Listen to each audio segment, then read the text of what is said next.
Hello everybody and welcome back to Witchfix. Today I'm going to be looking at another autobiography. I've been getting into quite a few of those lately. They're quite interesting. It's really nice to read about the life and experiences of someone practicing Wicca or witchcraft, and also it kind of circumvents that whole thing I have with Wicca 101 books, where it's just like a lot of them tend to just put forth the author's way as the only way, whereas an autobiography is different because they are talking about their personal beliefs and not telling you that those beliefs are the only correct way to do things. I tend to get along with them better and enjoy reading them a lot more.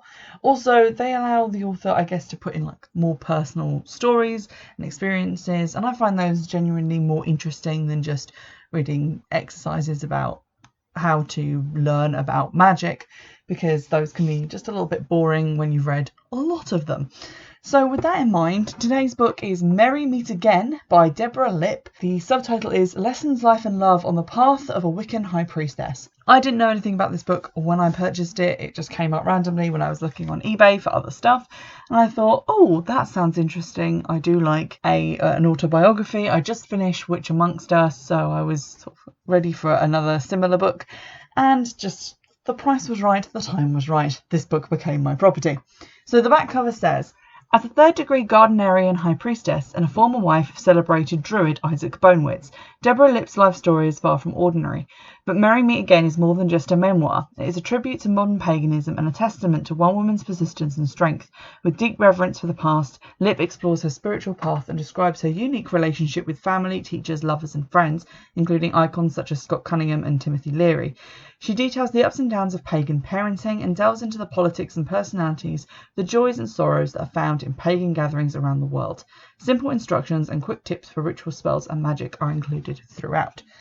Now, those quick tips are generally like one thing at the end of each chapter, so there's maybe about 14 of them, so by no means is it a book that is teaching you how to do magic. Having said that, it is a really good read, and I've just finished it and really enjoyed it. It's about 300 pages long and starts right from the beginning, from the author's childhood right up until, I guess, time of writing, when the book came out. So let's get into it, shall we?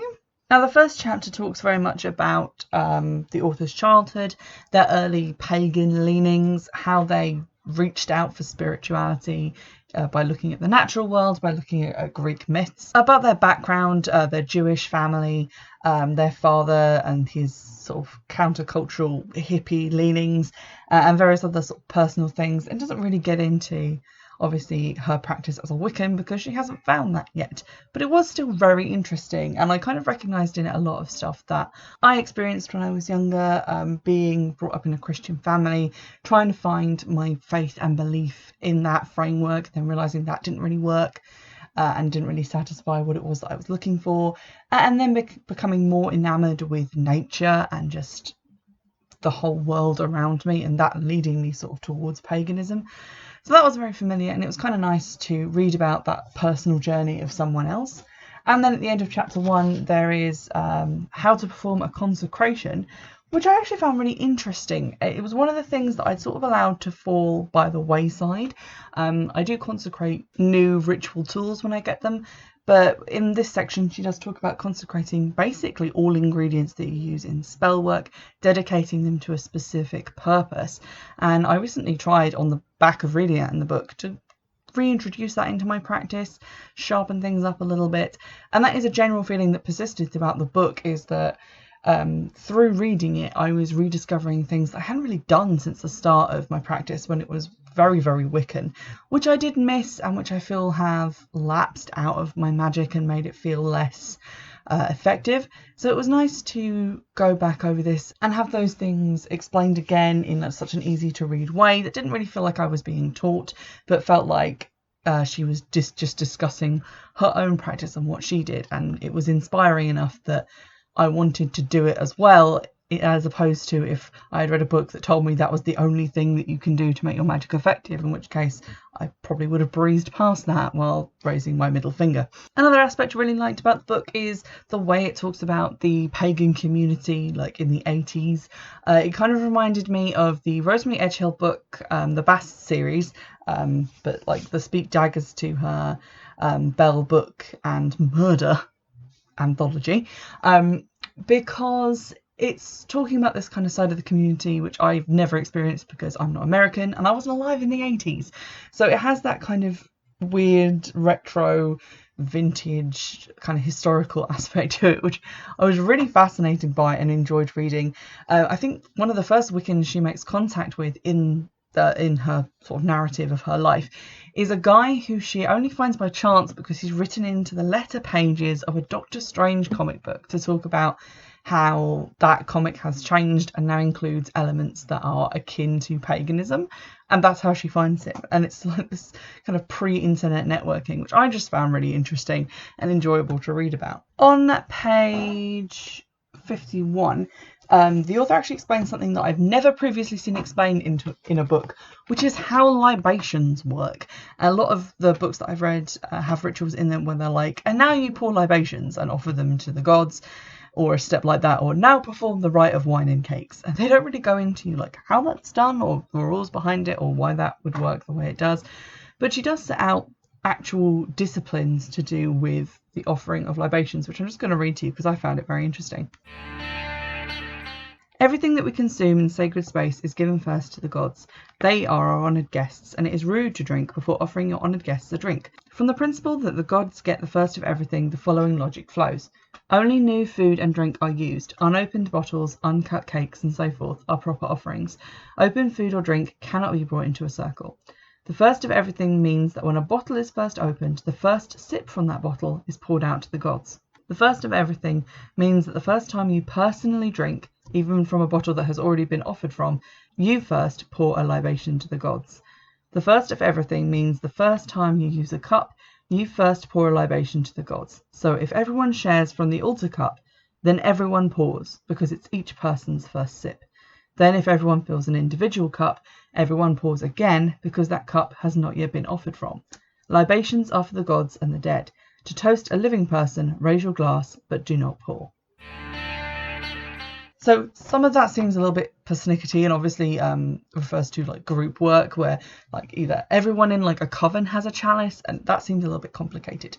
But the idea of it being like an unopened bottle that you have to bring into circle with you and then the first part of it is offered, it gives it kind of a more structured look than just find a glass of anything and put it on the altar, which to me has never really felt like that special.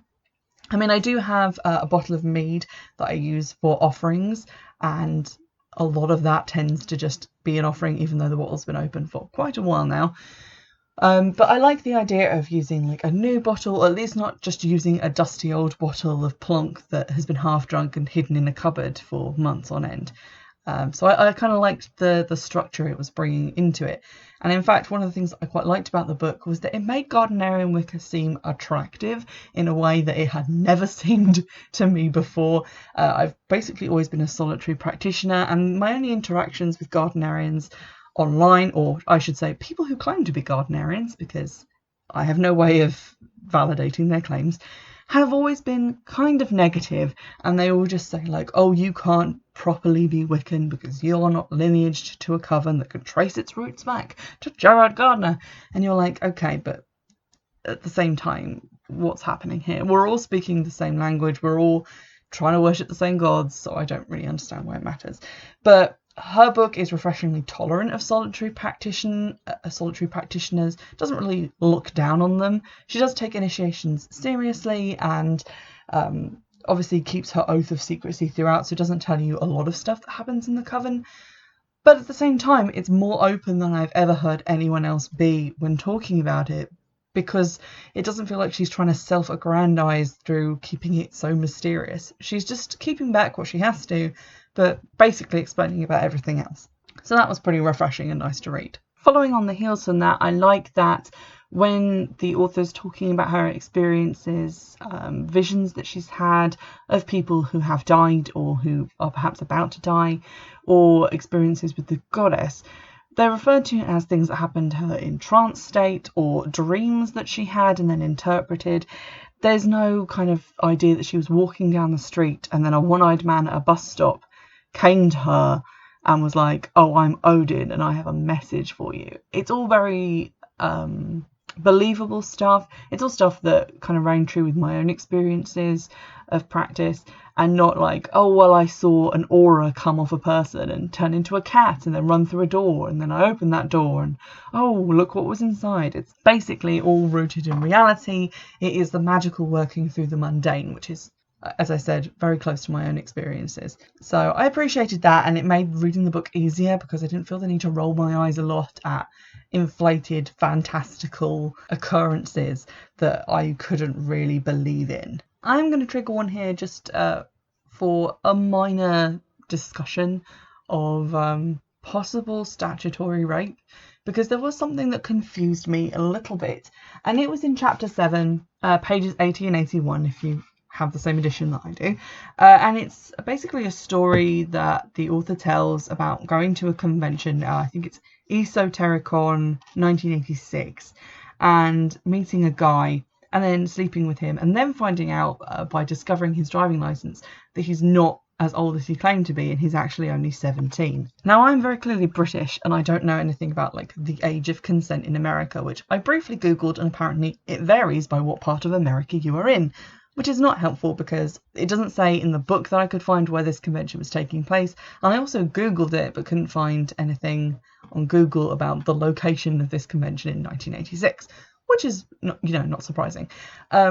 So I found it weird reading it because obviously in the UK our age of consent is 16, obviously makes the story not a problem, but I know that in a lot of places in America it is 18, and I found it slightly weird that she would include a story in which she has basically, unknowingly or not, which isn't actually an excuse under the law, committed statutory rape. So I'm assuming that either the age of consent was 17 or maybe 16, wherever this story took place, or it is actually statutory rape and she just didn't think about that when she put it in the book.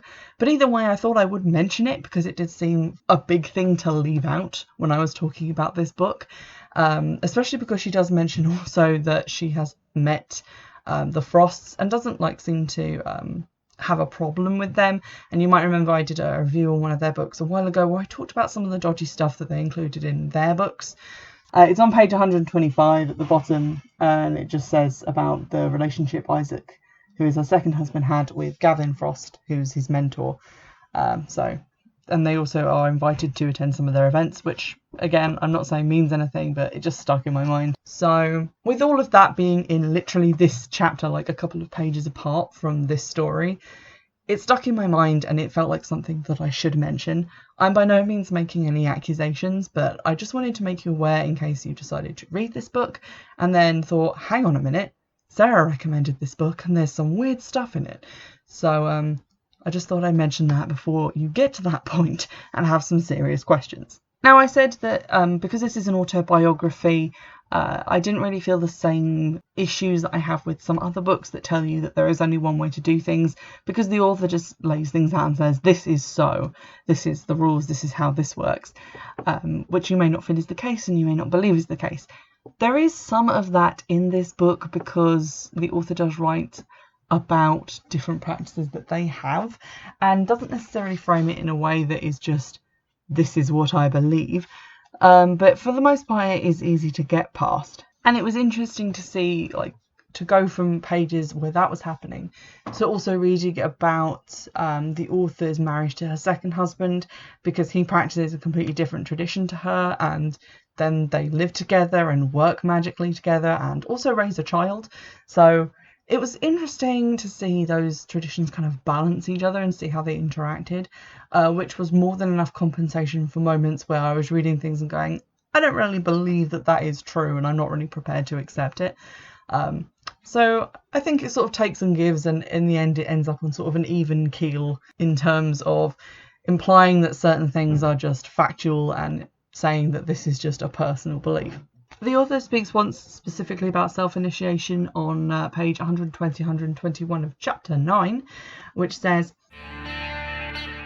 what about self-initiation? The angry argument that it is just as valid as a traditional initiation has no meaning unless you define the word valid. If valid means sacred to the gods, then that's between you and the gods, and no one can say you nay. If valid means of Gardnerian lineage, initiated by a Gardnerian who is initiated by a Gardnerian and so on, back to Gardner, then obviously a self-initiation is a different animal entirely. If valid means having acquired certain skills and undergone certain experiences, then a self-initiate may or may not qualify, but clearly cannot be accepted as qualified without further exploration. So I kind of half agree with this, and I took some time to just sort of roll this over in my mind, because I have previously gotten into a massive argument with someone when I was talking about a ritual that I performed from a book. This was quite a long time ago, which was a self-initiation ritual, and they declared point blank that it is impossible to initiate yourself. Which, if you're talking about being initiated into Gardnerian Wicca, into a coven, then obviously you can't initiate yourself. But I do feel like a lot of these things, sometimes the words get used in a lot of different ways and people just end up arguing because they have different definitions, which I think is what she's talking about here. So I agree that if you're just initiating yourself to the practice of witchcraft or to the practice of solitary Wicca, to the gods, then that's generally just between you and the gods, and what other people have to say about it is not here or there. The thing that I disagree with is that last statement where she says that someone who's self-initiated cannot be said to have undergone certain experiences or acquired certain skills. Because from what I sort of read in the book, there's no real guarantee that someone who's been initiated into a coven necessarily has those skills. Because she talks about how sometimes there's like a pagan way, which is like an entry group where they train you a little bit and then you join a coven and are initiated, but you still know some stuff. And then there are some people who are just initiated and then they start to learn. So it doesn't seem that there is any like qualification universally between covens that says someone of this degree will know these things. And equally, there's nothing that says that after a number of years of solitary practice, you will know all this stuff. Someone who's only been practicing for like 2 years, but has read like 50,000 books and gone to a lot of open circles and talked to a lot of people, is probably going to know more than someone who has read 2 books in 25 years of practice. So I think it's an interesting idea to talk about, and again, one of those interesting ideas that was raised in this book, the difference between, and I can definitely after reading this see that there is value in that traditional method of initiation into a coven and being trained, but at the same time I do feel like a lot of the time the self-initiated solitary practitioners just given a little bit of flack and are basically assumed to not know anything when that isn't necessarily true. On page 141 there's another nice thought-provoking section. Basically her group work quite a large piece of healing magic that then the target of that magic says they didn't feel work and it doesn't seem to have done anything. And she writes, I was shocked. I felt it work. I had never felt that way and then discovered a spell didn't work. The whole damn world was working magic at the same time. How could it not work? I had to face a great deal of self-doubt. Could I continue working spells knowing this one had somehow failed? Did I need 100% success rate in order to trust the work I did? Doctors don't have a 100% success rate and don't give up medicine when the patient doesn't get well. Yet magicians work with intuition, and I felt it work. How could I reconcile that? I agonised over these questions for many months. I continued to practice witchcraft, to teach, to cast circles and to invoke the gods. Yet I had no answers. Finally, I concluded that I didn't need answers. I just needed to know what I knew, that magic works, and like the doctor with the ailing patient, continue in spite of its imperfections. As someone who has just had a major spell just fall flat as a pancake and not work, this was quite comforting reading, and it did definitely put me at ease and also help me to put things into perspective, because like she says, you can be a doctor, you can train and know all these things and try and do your very best work, but for some mysterious reason sometimes people just don't get better, and then other times they do miraculously just get better even when doctors have said this person's not going to make it. And I don't think as witches that we need to be able to point to every single piece of spell work we've ever done and say this was a roaring success. It's okay to have failures as long as you look at them and think, why did this go wrong? And if you can find an answer, that's great. And sometimes, maybe it just wasn't the right time, or there was some ineffable reason that meant that it didn't work, but that's no reason to not try again and hopefully have better results. around pages like 180 to 185, the author starts talking about her son and his diagnosis with ADHD and eventually with being on the autistic spectrum. I'm not autistic, and so I don't know if this would come across as offensive to readers who did have autism or knew someone who did, like their own child.